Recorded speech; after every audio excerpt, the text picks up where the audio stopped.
Hello மக்களே, இப்போ நம்ம பார்த்தோம்னா திருச்சியில் உள்ள ஃப்ரூட் பை ஐஸ்கிரீம் ஷாப்புக்கு வந்திருக்கோம். இங்கே யாருன்னு பார்த்தோம்னா நாமனு எங்கள் அண்ணன் ஊர்லேருந்து வந்திருக்க அம்ஜி எல்லாமே ஒன்றா தான் வந்திருக்கோம். பட்டு இந்த ஐஸ்கிரீம் ஷாப் வந்து தமிழ்நாடு ஓவராலாக எல்லா இடத்துலையும் இருக்குது. இப்போ ஃபியூ வீக்ஸாக தான் திருச்சியிலே ஓப்பன் பண்ணியிருக்காங்க. இப்போ இங்கே ஆம்பியன்ஸை பார்த்தோம்னா ஆம்பியன்ஸ் நீட்டாக இருக்குது. ஆம்பியன்ஸில் எந்த ஒரு குறையும் இல்லை. ஐஸ்கிரீம் மட்டும் இல்லை, சாக்லேட்ஸ், அதுக்கப்புறம் வந்து பிரிங்கிள்ஸ் நிறைய வச்சுருக்காங்க. நம்ம போனது வந்து வீக்கெண்டு சாட்டர்டே சண்டேனாலே சரியான கூட்டமாக இருக்குது. நம்ம போய் 1 hour வெயிட் பண்ணி தான் நம்ம ஐஸ்கிரீம் சாப்பிட்ட மாதிரி இருக்குது. இப்போ பார்த்தோம்னா நம்மளோட பிரதர் வந்து பார்த்தோம்னா ரேஸ்பெரி ஐஸ்கிரீம் வந்து அவர் டேஸ்ட் பண்ணி பார்க்குறாரு. அதில் உள்ள டேஸ்ட்டை நம்ம பார்ப்போம். இதில் இருக்கிற ஒரு உண்மை என்னன்னு பார்த்தோம்னா ரியாலிட்டி இது தான்.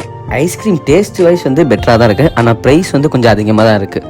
ஓகேவா, எப்போயாவது ஃப்ரெண்ட்ஸோட ஒரு ஹேங் அவுட் வந்தோம்னா ஓகேன்னா அடிக்கடி நம்ம மைக்கிள்ஸ் வந்துட்டு போகிற மாதிரி இருக்காது.